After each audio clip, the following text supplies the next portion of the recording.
मराठी लघुलेखन 80 शब्द प्रति मिनिट सुरू. परिच्छेद. याचिकाकर्तीने प्राप्तिकर कायदा 1961 च्या कलम 179 अन्वये आयकर अधिकाऱ्यांनी दिनांक 22 डिसेंबर 2015 रोजी पारित केलेल्या आदेशास, ज्याद्वारे 2008-9 आणि 2009-10 या निर्धारण वर्षाकरिता मेसर्स कैझन ऑटोमेशन प्रायव्हेट लिमिटेड या कंपनीकडून देय असलेल्या कथित कसरीकरिता याचिकाकर्तीस जबाबदार धरण्यास आले आहे, त्यास आव्हान दिले आहे.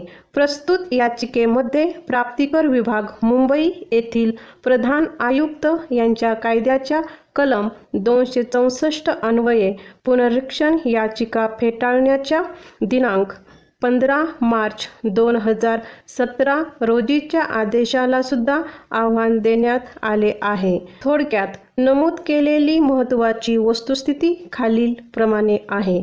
परिच्छेद.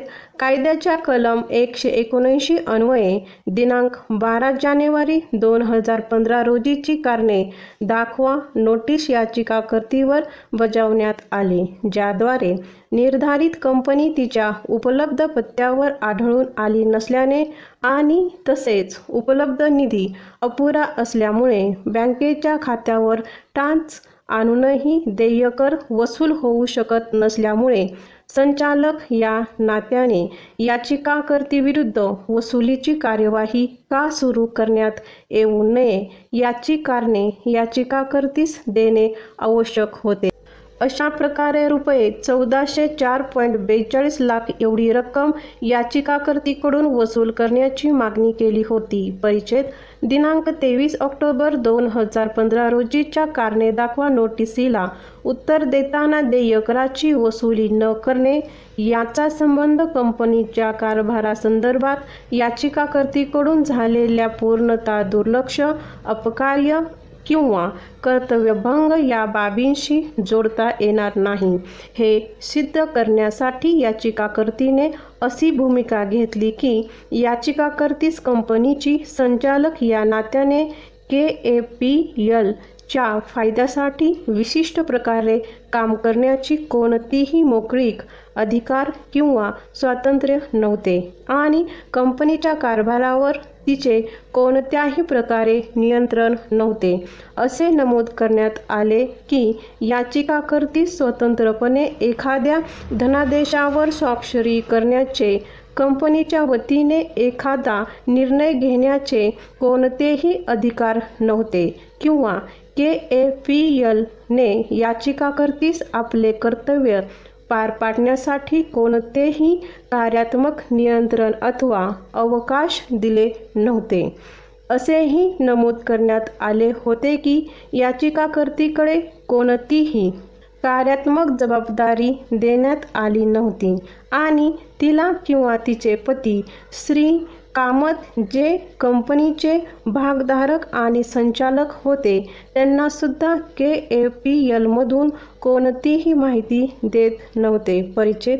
याचिकाकर्तीकडे कार्यात्मक नियंत्रण आणि निर्णय घेण्याचे अधिकार नव्हते, हे विशद करण्यासाठी कारणे दाखवा सूचनेच्या सदर उत्तरामध्ये काही तपशील नमूद केले होते.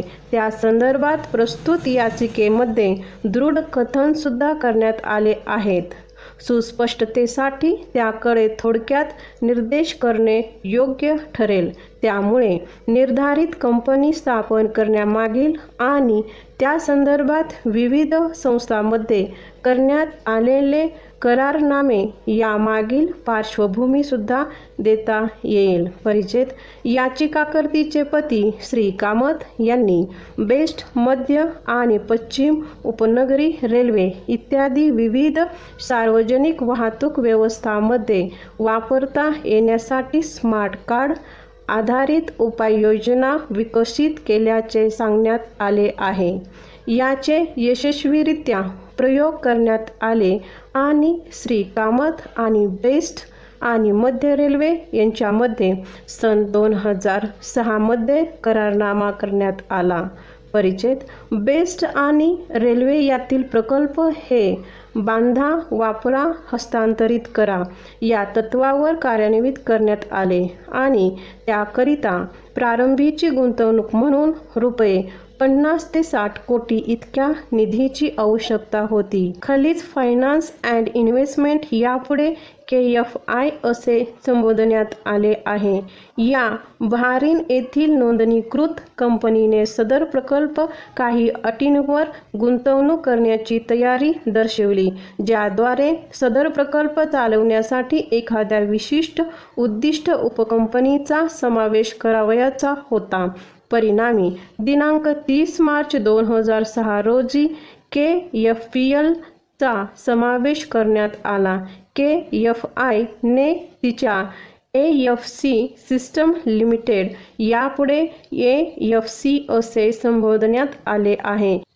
या मॉरिशस स्थित कंपनीद्वारे सदर प्रकल्पात गुंतवणूक केली. श्री कामत याचिकाकर्ती KFI आणि KAPL या सदर कंपनीमध्ये दिनांक 21 जून 2006 रोजी संयुक्त उपक्रम करारनामा, दिनांक 21 जून 2006 रोजी तारणपत्र आणि जून 2006 मध्ये रद्द न करता येण्याजोगे मुक्त्यापत्र करण्यात आले. स्टॉप.